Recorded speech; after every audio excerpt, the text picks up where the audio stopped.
Assalamualaikum warahmatullahi wabarakatuh.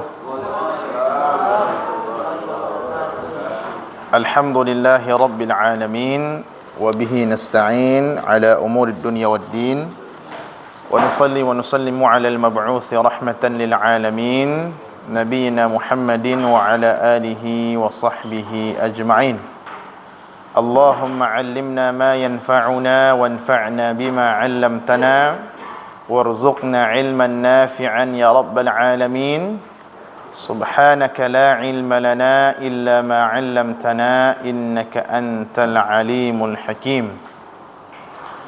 Allahumma la sahla illa ma ja'altahu sahla wa anta taj'alus sa'ba idza syi'ta sahla. Allahumma sahhil kulla sa'b wa yassir kulla 'asir.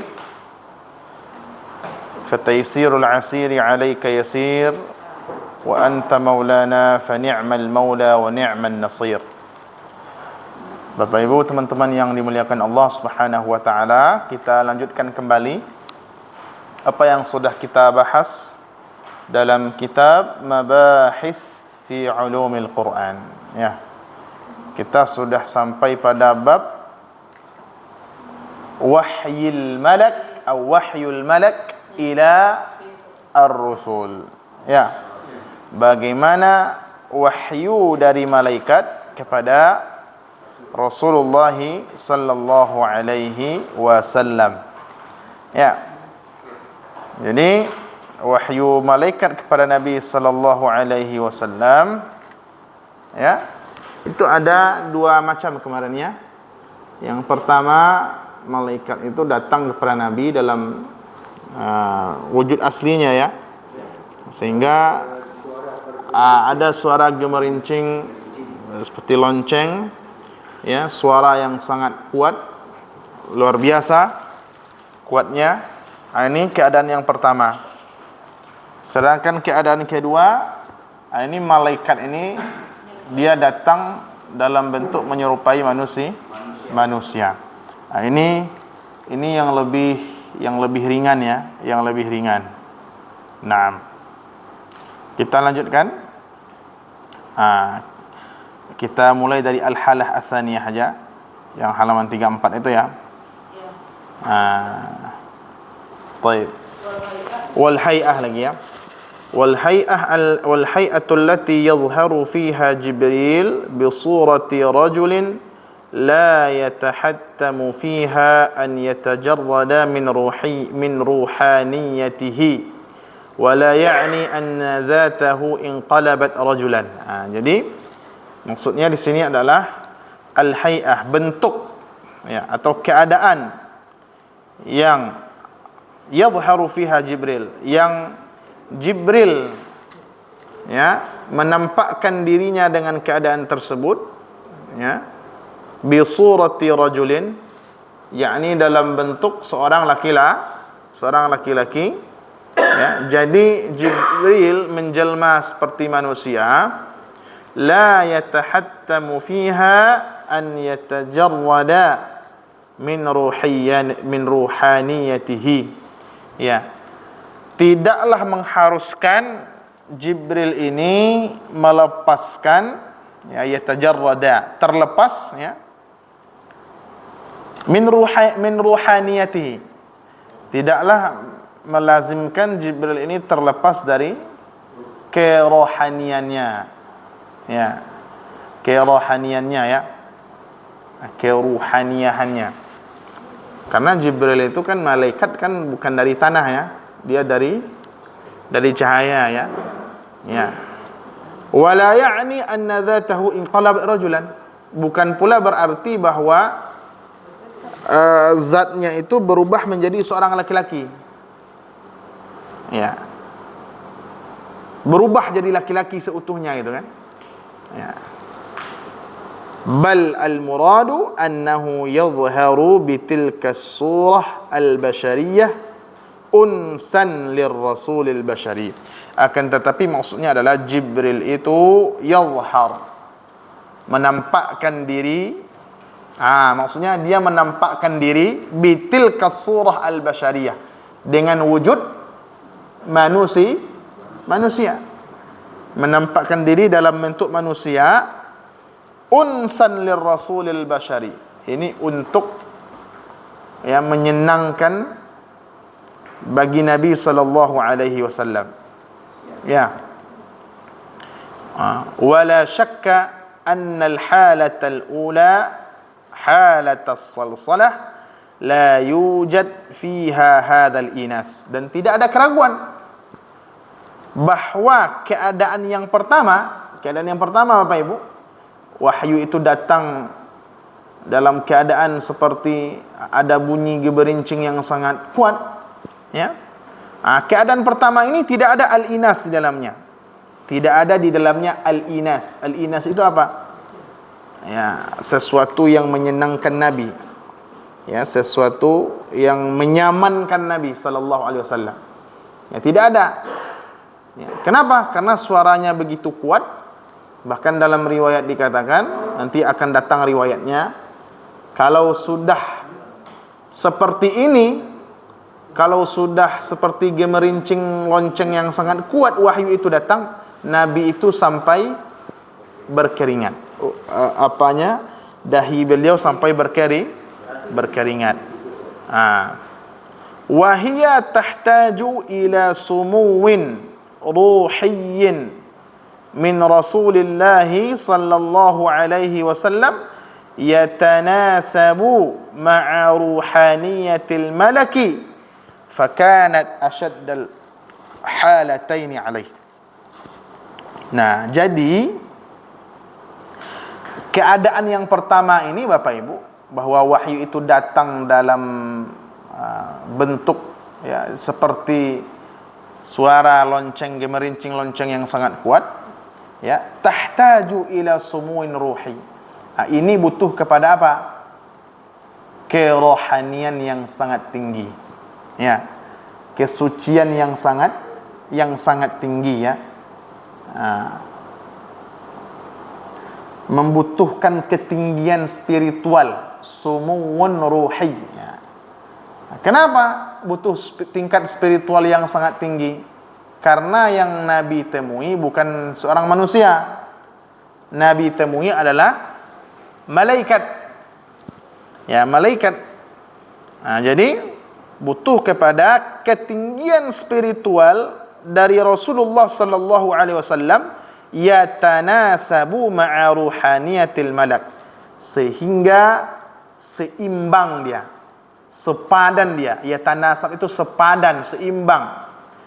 Seimbang dengan ruhaniyatil malak, dengan spiritualnya malaikat. Jadi seimbang dia. Ini bahasanya bahasa tingkat tinggi, fakanat ashaddal halataini alaih, sehingga keadaan yang pertama ini adalah keadaan yang paling berat bagi Nabi untuk menerima wahyu. Ini yang paling berat ini. Li'annaha kama qala Ibnu Khaldun. Ibnu Khaldun mengatakan, pengarang Al-Muqaddimahnya. Apa kata Ibnu Khaldun?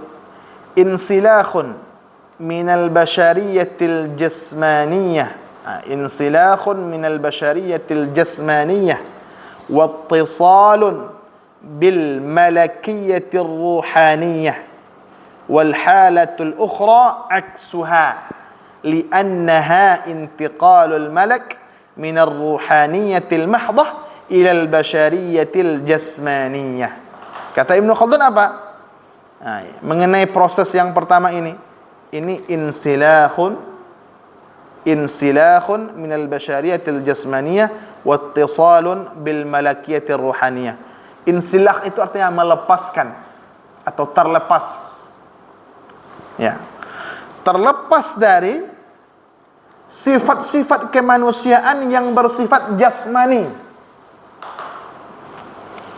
Wattisal, dan terhubung dengan al-malakiyatir ruhaniyah, sifat-sifat malaikat yang sifatnya ruhiyah, ruhaniyah. Kalau kita kan fisik kita kan seperti ini jasmani. Kalau malaikat ruhani. Ya, kira-kira seperti itu. Al-jasmaniyah. Jasmani. Ya. Jadi ini awal halatul ukhra aksuha. Sedangkan keadaan yang kedua, Jibril menyerupai manusia. Itu lawan dari yang pertama. Li'annaha intiqalul malak minar ruhaniyatil mahdha ila al-basyariyatil jasmaniyah. Kenapa? Karena kalau Jibril yang menyerupai manusia, ini perpindahan dari dimensi malaikat ke dimensi kemanusiaan. Ya, kira-kira seperti itu. Tapi kalau Jibril datang dalam wujud aslinya, maka tentu terasa berat oleh Nabi. Ya, Nabi harus menyesuaikan. Tapi kalau Jibril yang menyesuaikan dengan Nabi, itu terasa mudah. Tapi kira-kira seperti itu pemahaman yang mudahnya Bapak Ibu. Jadi kenapa keadaan pertama ini lebih berat? Karena Nabi yang harus menyesuaikan. Ya, Nabi yang harus menyesuaikan. Jibril datang dalam wujud asli, dalam keadaan ada suara gemerincing lonceng yang sangat keras. Tentu Nabi harus menyesuaikan. Sehingga tidak ada al-inas di dalamnya. Tidak ada istilahnya Nabi tidak merasa nyaman, terasa berat keadaannya. Berbeda dengan Jibril yang datang dalam menampakkan diri dalam bentuk manusia. Ini terasa lebih nyaman, lebih enak ya. Dan lebih tenang bagi Nabi sallallahu alaihi wasallam. Kenapa? Karena Jibril yang menyesuaikan dengan Nabi. Ini Bapak Ibu yang dimuliakan Allah. Kiltal halatain ini kita mulailah dari Yuli lah. Kiltal halatain.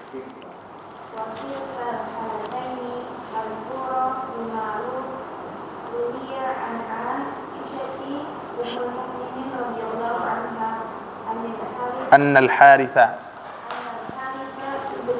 ابن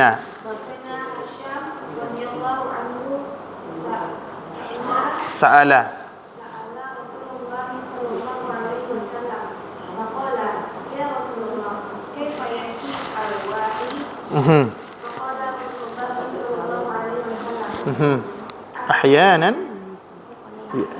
أحيانا مثل atau mithla boleh. Ahyanan ya'tini mithla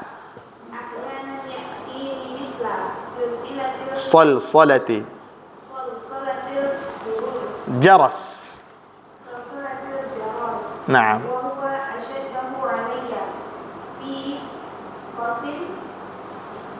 Fayufsamu anni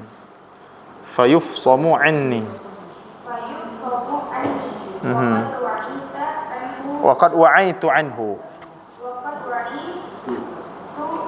ما قال وأحيانا مثل الملاك رجلا فيكلمني فأعي ما يقول. Ini Bapak Ibu, ini hadisnya nih. Ini hadisnya ya. Anda nak dalilnya wahyu itu datang dalam bentuk Jibril datang dalam wujud aslinya, lalu ada terdengar suara gemerincing lonceng. Ada. Ini dalilnya. Wa kiltal halataini madhkurun. Ya, dua keadaan tadi, kedua-dua keadaan tadi. Kilta itu kedua-dua keadaan tadi, ya. Madhkurun disebutkan. Fima ruya an Aisyah. Fima disebutkan pada hadis yang diriwayatkan dari Aisyah radhiyallahu anha, ummul mukminin radhiyallahu anha, ya, annal Harits bin Hisham, bahwasanya Al Harits bin Hisham bertanya kepada Rasulullah sallallahu alaihi wasallam. Kata Harits bin Hisham, ya Rasulullah, wahai Rasulullah, ya Rasulullah, kaifa ya'tikal wahyu, wahai Rasulullah, bagaimana wahyu datang kepadamu? Bagaimana wahyu datang kepadamu? Nabi jelaskan. Ya, faqala Rasulullah sallallahu alaihi wasallam, Nabi sallallahu alaihi wasallam bersabda, ahyanan. Ahyanan itu Bapak Ibu, kadang-kadang. Kadang-kadang. Ya, artinya apa? Beliau menyebutkan keadaannya kan, kadang-kadang seperti ini, kadang-kadang seperti ini. Ya. Jadi kata beliau, ahyanan ya'tini mithla salsalatil jaras. Kadang-kadang wahyu itu datang kepadaku seperti suara gemerincing lonceng, ya. Ya. Dencingan lonceng. Kira-kira seperti itu. Nah, wahwa asyadduhu alaih. Kalau yang seperti ini nih kata Nabi, wahwa, dan itu asyadduhu alaih, itu sangat berat bagiku. Ya, asyadduhu alaih, cara penerimaan wahyu yang sangat berat bagi Nabi sallallahu alaihi wasallam. Ya, lalu beliau mengatakan, fayufsamu anni, ya, fayufsamu anni wa qad wa'aitu anhu ma qala. Ya, sampai-sampai Bapak Ibu yang dimuliakan Allah, saking beratnya itu mengucur keringat di dahi Nabi sallallahu alaihi wasallam, ya. Dan ketika Jibril itu sudah pergi, kata Nabi, wa qad wa'aitu anhu ma qala, aku telah memahami, aku telah menghafal apa yang ia katakan. Apa yang ia katakan.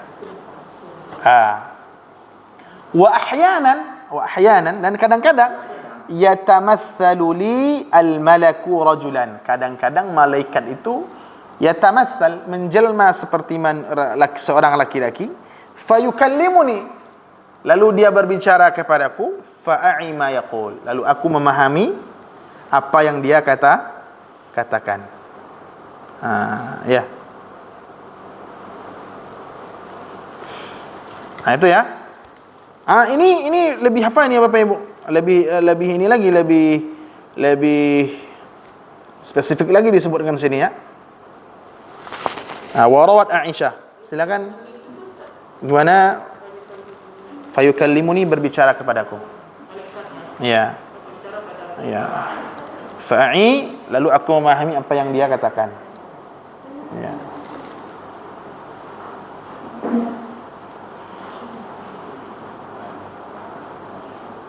Baik, lalu kita lanjutkan. Silakan, Bu. Warawat Aisyah. Warawat Aisyah.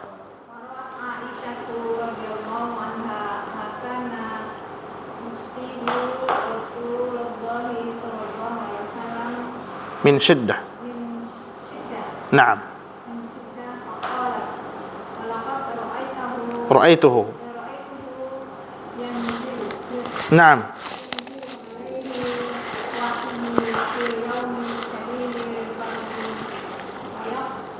Fayafsimu anhu jabinahu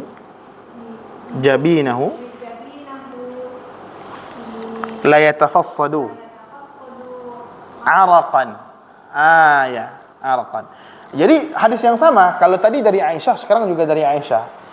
Warawat Aisyah radhiyallahu anha, Aisyah radhiyallahu anha meriwayatkan, ma kana yusibu Rasulullah sallallahu alaihi wasallam, meriwayatkan apa yang menimpa, apa yang terjadi kepada Nabi sallallahu alaihi wasallam, min syiddatin, berupa keadaan yang sangat berat, berat. Faqalat, Aisyah mengatakan, ya, apa kata Aisyah? Walaqad ra'aituhu yanzilu alaihi alwahyu, aku sungguh benar-benar melihat Nabi sallallahu alaihi wasallam tatkala turun wahyu kepadanya. Kepada Nabi fil yaumi asyadidil bardu. Fil yaumi asyadidil bardu, pada hari yang sangat dingin. Ya, pada hari yang sangat dingin. Fayafsimu anhu, lalu malaikat itu pergi. wa inna jabinahu la yatafassadu 'araqan. Dahi Nabi sallallahu alaihi wasallam ketika itu berkeringat. Ya, Bapak Ibu, tahu nak fasdu? Fasdu tahu nak fasdu? Ada ini, ada bekam, ada fasdu. Ya kan? Mengalir keringat di dahi Nabi. Mengalir keringat. Bayangkan hari sangat dingin, keringat keluar. Itu dia. Hari sangat dingin, keringat itu keluar. Sama je damam. Bayangkan itu Bapak Ibu ya. Siapa yang hari dingin keringatnya keluar? Ya. Keringat dingin ya Bunda ya. Keringat dingin tu kalau mau sembuh dari demam biasanya keringat dingin kan? Ketakutan dia keringatnya dingin. Ini menunjukkan bahwa ketika Jibril datang dalam wujud aslinya, Nabi itu menerima wahyu dalam keadaan yang luar biasa beratnya. Ya, makanya dalam ayat dikatakan inna sanulqi 'alaika qaulan saqila ya. Nah. Baik. Silakan Pak Salman.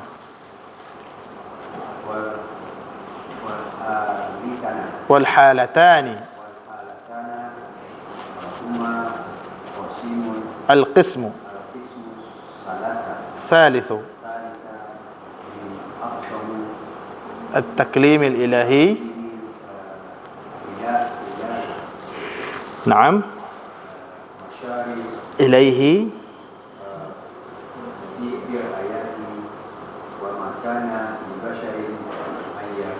يكلمه الله إلا وحيا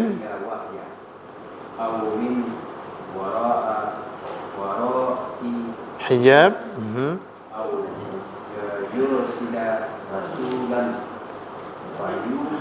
فيوحي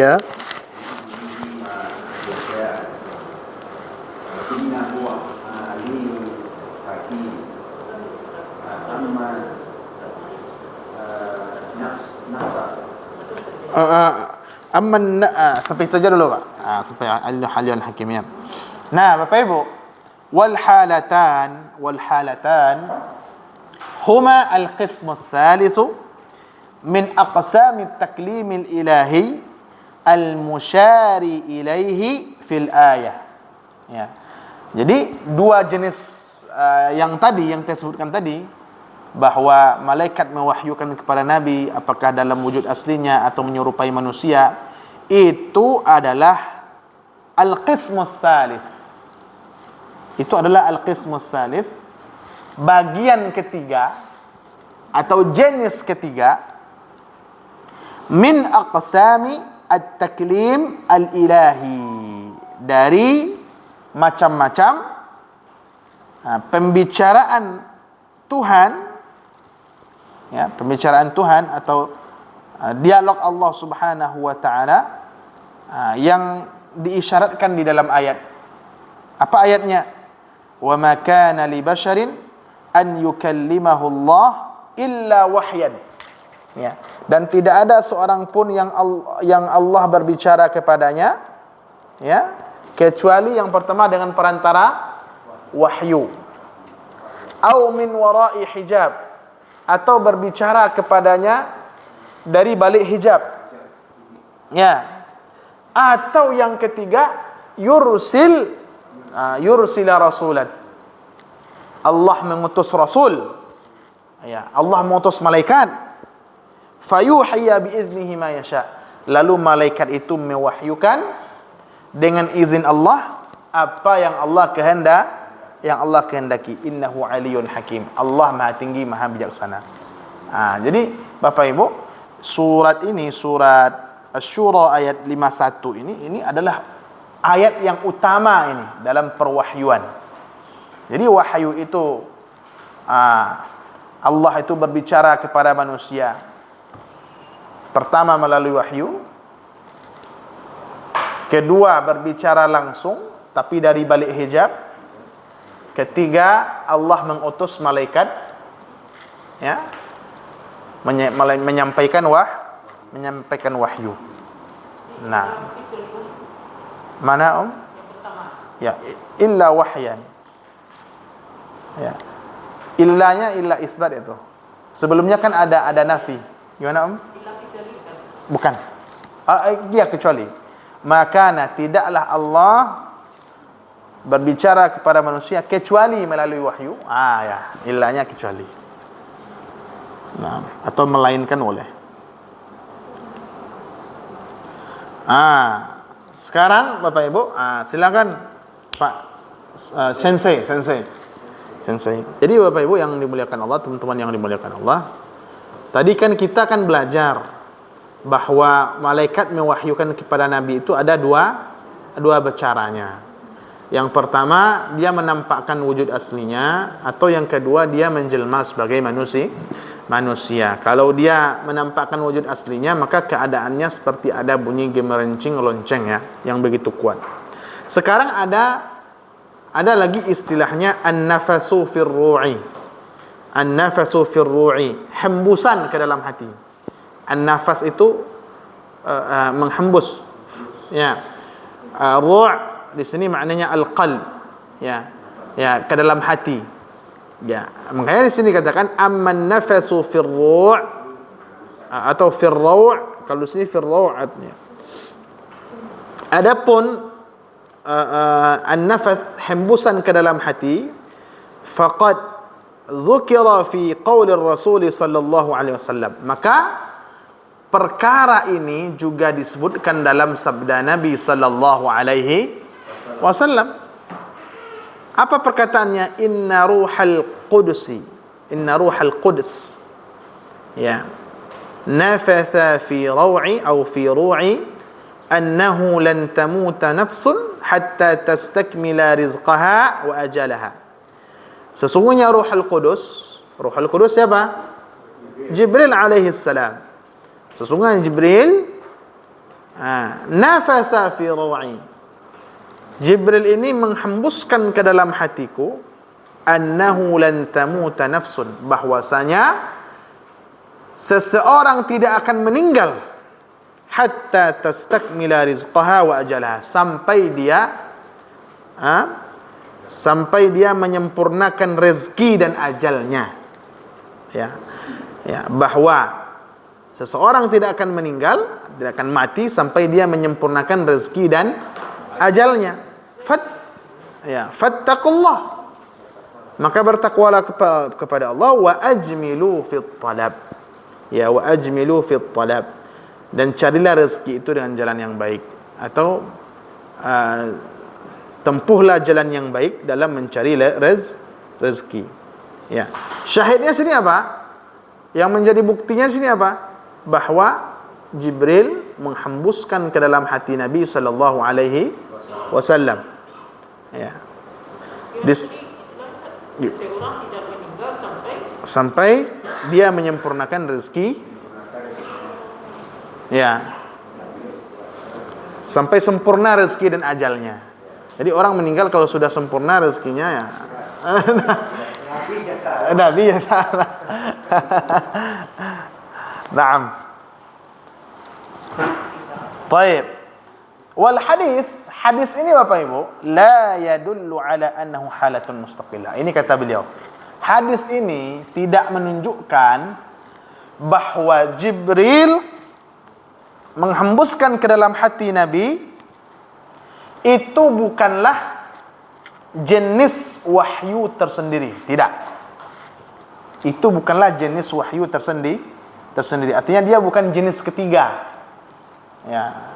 Walaupun ada juga sebagian yang berpendapat demikian. Jadi Jibril datang dalam bentuk wujud aslinya, atau Jibril datang menjelma manusia. Ada juga yang mengatakan Jibril ini menghembuskan ke dalam hati Nabi sallallahu alaihi wasallam. Kata Syekh Manna Khalil Al-Qattan, tidak. Ini bukan keadaan tersendiri. Ya, fayahtamilu annahu yarji'u ila ihdal halatain al-madhkuratain. Keadaan ini merujuk kepada dua keadaan sebelumnya. Ya, dua keadaan sebelumnya. Atau salah satu dari dua keadaan sebelumnya. Jibril membisikkan ke dalam hati Nabi ini, Bapak Ibu, ini merujuk kepada salah satu dari dua keadaan yang disebutkan sebelumnya. Ya.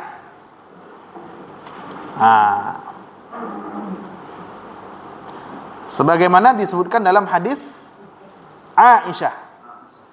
Kata beliau di sini, fayatiyahu atau fayatihil malaku fi mithli salsalah wa yanfusu fi ru'ihi aw yatamathalu lahu rajulan wa yanfusu fi ru'ihi wa rubbama kanat halatun nafathi fi ma siwal Qur'anil Karim. Kata beliau, Jibril datang atau malaikat datang kepada Nabi sallallahu alaihi wasallam dalam keadaan ada seperti suara gemerincing lonceng yang sangat keras, lalu Jibril menghembuskan kepada hati Nabi sallallahu alaihi wasallam.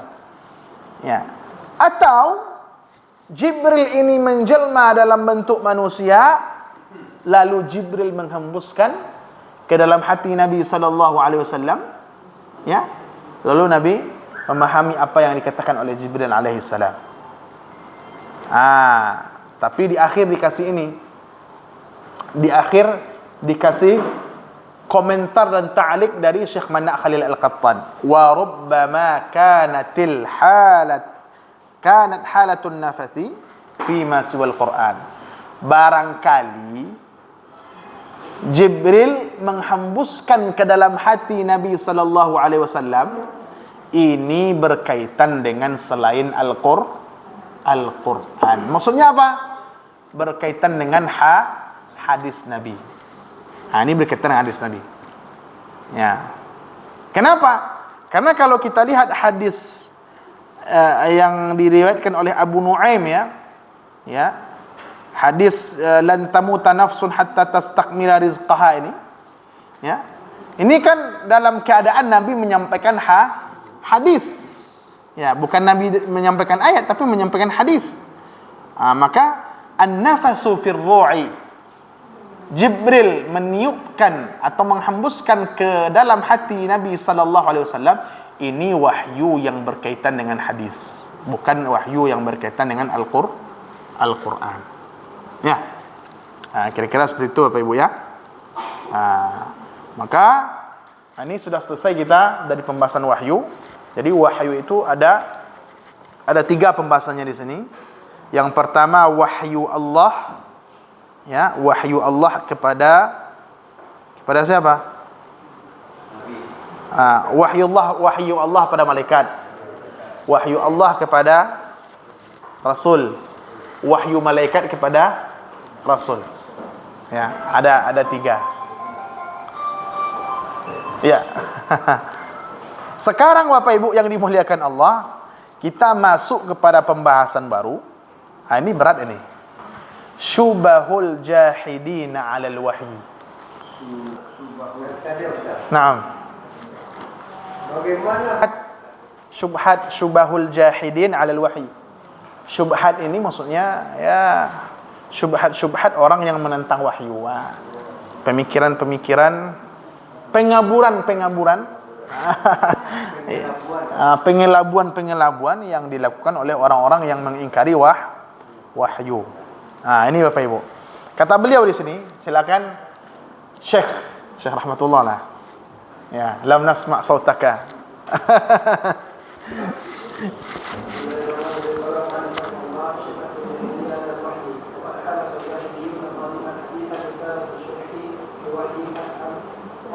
Utuwan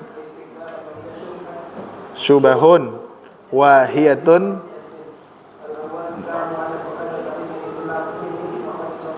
sallallahu alaihi wasallam ibtakara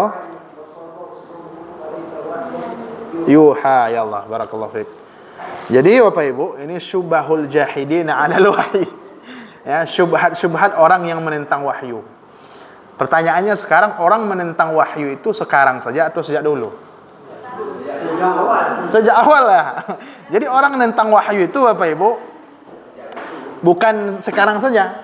Ya, orang menentang Al-Quran ini bukan sekarang saja. Dikatakan Al-Quran ini karangan Nabi, atau dikatakan Al-Quran ini bukan firman Allah. Bukan sekarang saja. Sejak dahulu, ya, sejak zaman jahiliyah. Awal kenapa? Iya. Awal, karena masa zaman Nabi itu masa jahiliyah. Masa jahiliyah. Iya. Berlanjut sampai sekarang. Ya. Nah, itu Pak Ibu ya. Jadi ini yang perlu kita apakan dulu, dudukkan dulu. Nah, kadang-kadang orang yang menentang wahyu itu lagunya lagu lama, cuman diperbarui, dikemas dengan cara baru. Lagu lama diulang-ulang lagi, lagu lama diulang-ulang lagi, ya maka kita harus tahu juga ini. Nah, ini makanya di sini dikatakan waqad harasa al-jahiliyun qadiman wa hadisan. Nah, ya. Dan orang-orang jahiliyah,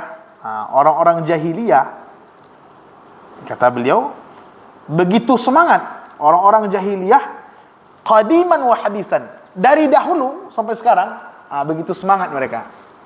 Semangat ngapain? Ala itharatis syubah.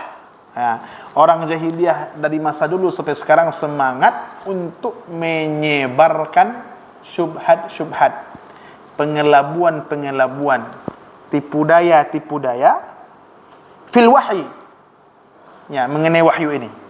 Utuwan wastikbaran, ya, utuwan wastikbaran, ya, dengan kesombongan, dengan pembangkangan, ya. Nah, ini Bapak Ibu yang dimuliakan Allah, ya. Sebentar. Ya.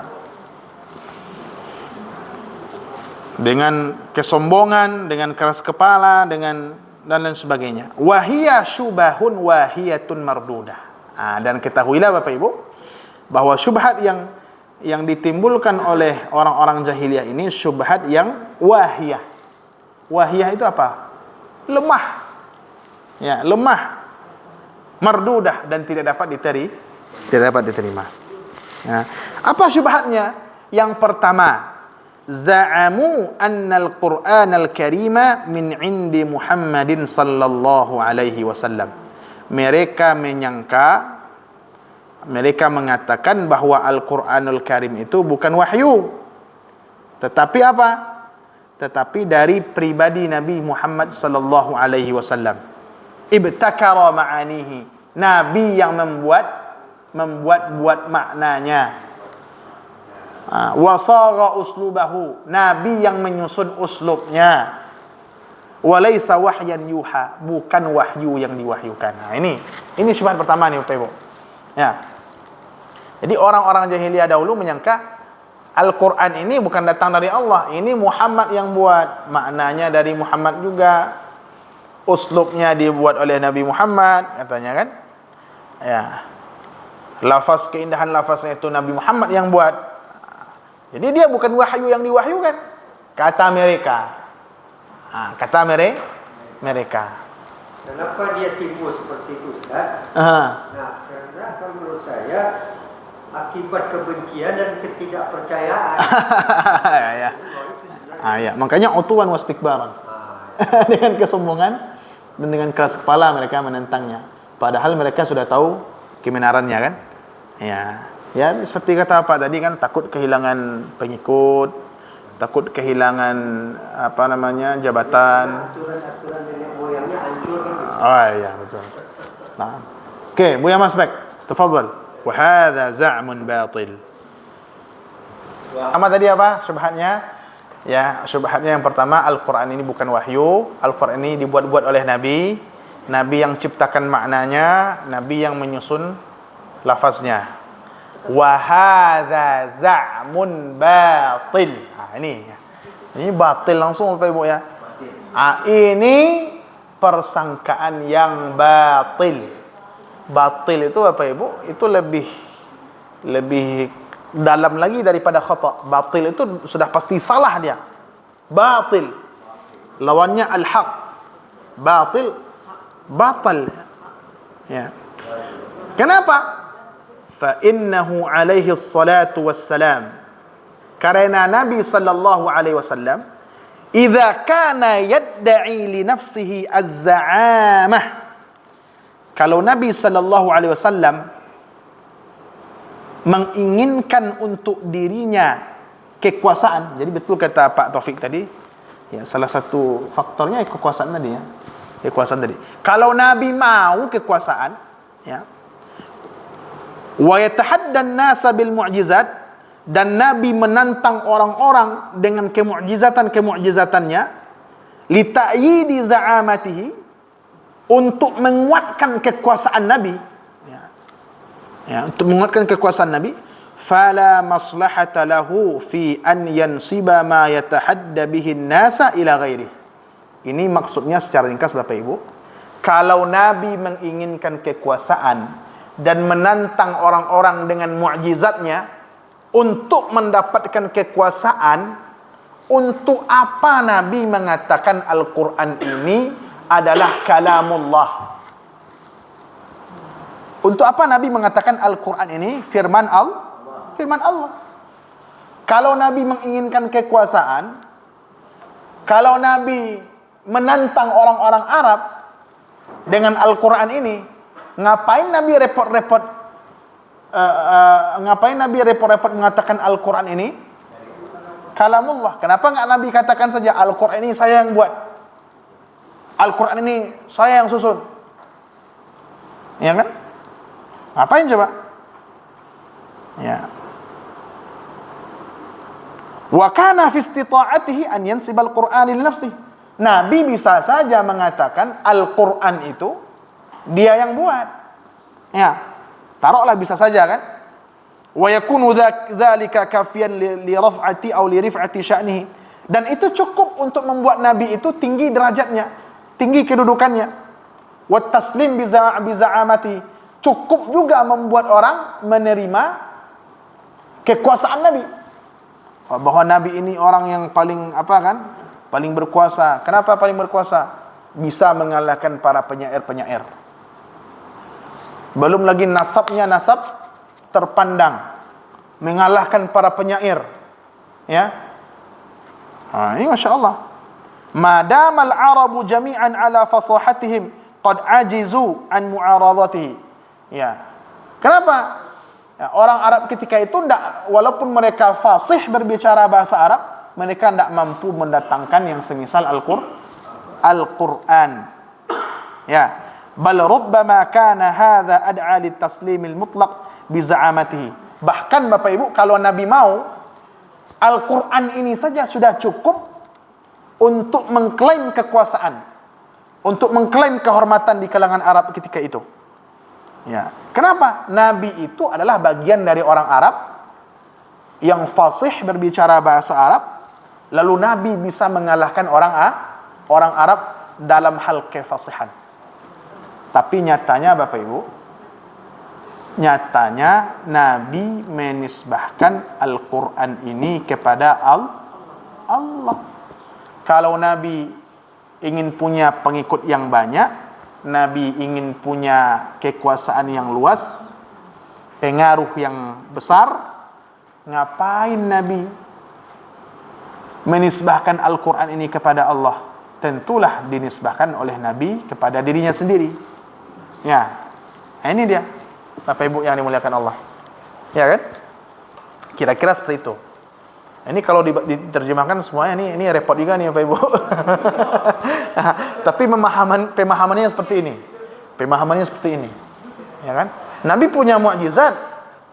Ya, ini saya punya kekuasaan. Apa buktinya? Ini ada mukjizat ini Al-Quran. Saya bisa Isra Mi'raj. Apalagi buktinya? Bisa membelah bulan kan? Dan seterusnya. Ini mukjizat saya. Bisa saja.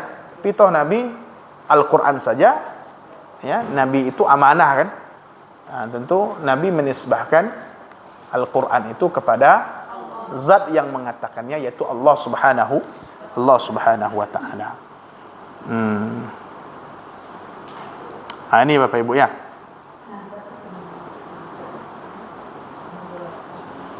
Atau misalnya ini kita lanjutlah dulu. Pak Zul. Tafadhal Pak. Wala yuqalu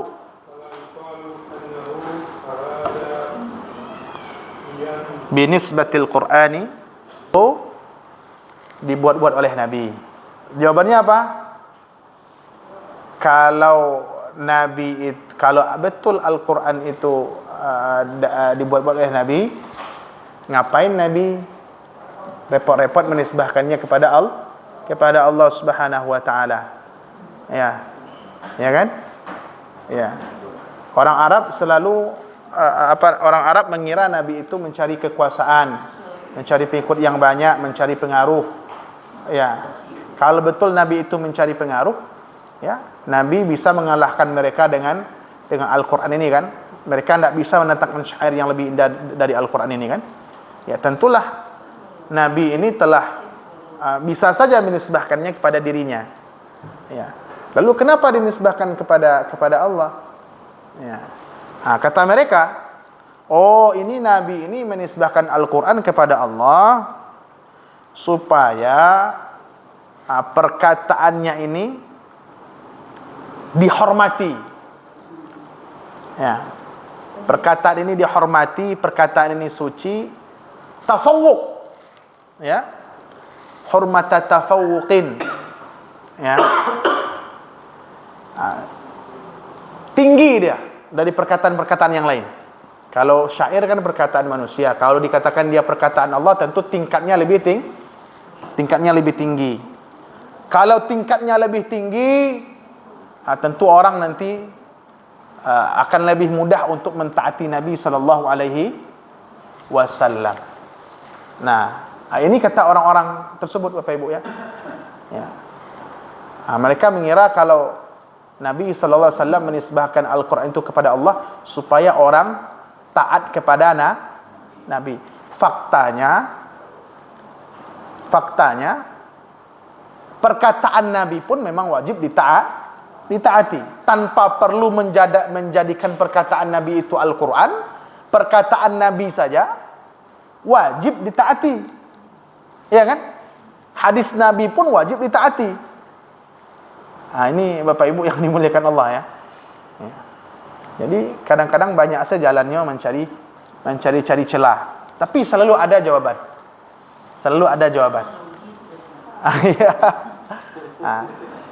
Dikatakan Al-Quran itu perkataan Nabi. Sudah kita jawab, Al-Quran itu bukan perkataan Nabi. Nabi menisbahkannya kepada Allah. Itu dinisbahkannya kepada Allah supaya orang ikut kayaknya. Ya kan?